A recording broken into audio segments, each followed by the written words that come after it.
Imagine a kingdom, rich in gold, powerful in war, and resilient in spirit. But in 1874, this kingdom faced a devastating blow. What if I told you a single act of imperial aggression led to the burning of a royal palace, forever changing the course of West African history? This is the story of the Asante Kingdom and the day Kumasi fell.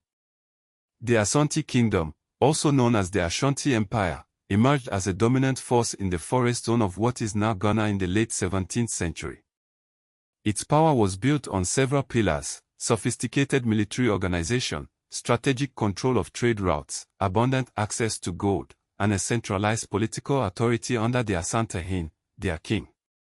The Asante held absolute power, commanding not only the military but also the spiritual and economic life of the kingdom. Kumasi, the capital city, was the heart of this power, a vibrant hub of trade, culture, and political intrigue. The Asante army was a force to be reckoned with. Well organized and disciplined, it had successfully defended the kingdom against numerous incursions and expanded its territory through conquest. Gold was the lifeblood of the Asante economy. The kingdom controlled significant gold deposits, which fueled trade with European powers along the coast. This trade brought wealth but also conflict. As the 19th century progressed, tensions between the Asante and the British, who were expanding their influence in the Gold Coast, began to escalate.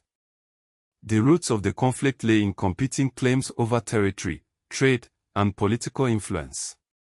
The British sought to establish a firm grip on the Gold Coast, while the Asante were determined to maintain their independence and control over their resources.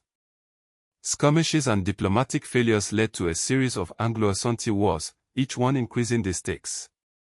By the 1870s, the stage was set for a major confrontation. In 1873, the British government decided to send a powerful military expedition to Kumasi to decisively settle the Ashanti question.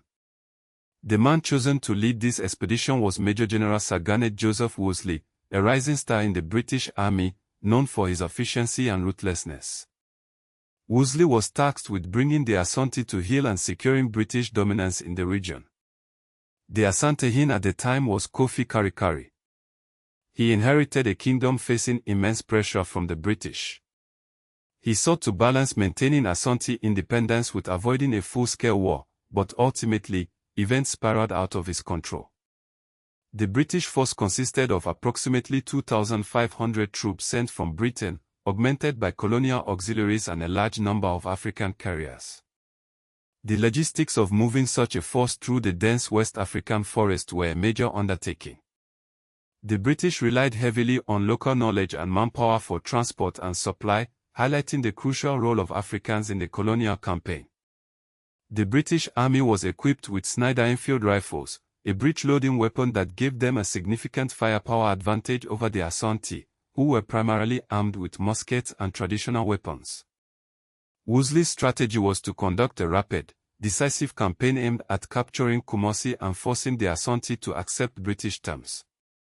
He understood the importance of speed and maintaining supply lines in the face of tropical diseases and difficult terrain. The march to Kumasi was a grueling ordeal. The British forces faced dense forest, torrential rain, and the constant threat of ambush. Tropical diseases, such as malaria and dysentery, took a heavy toll on the troops. Despite these challenges, Wolseley pressed on, determined to reach Kumasi. The Asante forces resisted fiercely, engaging the British in several battles along the route. However, the superior firepower and tactics of the British ultimately prevailed. As the British advanced closer to Kumasi, the Asante defenders made a final stand. But their bravery and determination were no match for the firepower. Finally, in February 1874, the British forces reached Kumasi. The city was largely deserted, as many of its inhabitants had fled in anticipation of the British arrival. Wolseley ordered the occupation of the city and the seizure of the royal palace. What followed was a shocking act of imperial aggression, the sack of Kumasi. British soldiers plundered the palace, looting gold, regalia, and other royal treasures. The palace was then deliberately set on fire, reducing it to ashes. The burning of the palace was a symbolic act, intended to break the power and prestige of the Asante and the kingdom. It sent a clear message that British authority was now supreme. The sack of Kumasi had a profound impact on the Asante. The loss of their capital and the destruction of their palace was a devastating blow to their morale and their political authority. The Asante Kofi Karikari was forced to accept the Treaty of Fomena, which imposed harsh terms on the kingdom, including a large indemnity and the loss of territory. The treaty marked a significant turning point in the history of the Asante kingdom. It weakened their military power, undermined their economic control, and opened the door for further British intervention.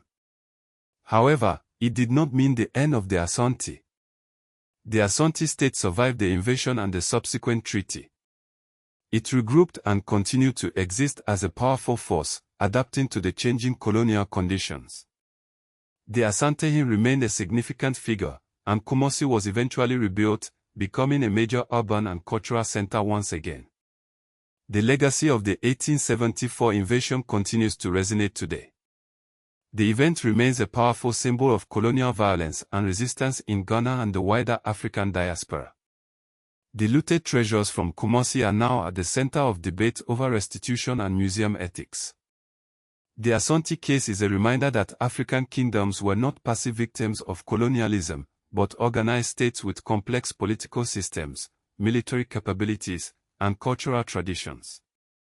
Their stories deserve to be told and remembered, not as exotic or vanished mysteries, but as integral parts of global history. The 1874 invasion of Kumasi was not merely a colonial battle, it was a clash between one of West Africa's most powerful kingdoms and a European empire that wanted control of trade, territory, and symbolism. The British won the battle, but the Asante state survived, and its legacy remains visible in Ghana today.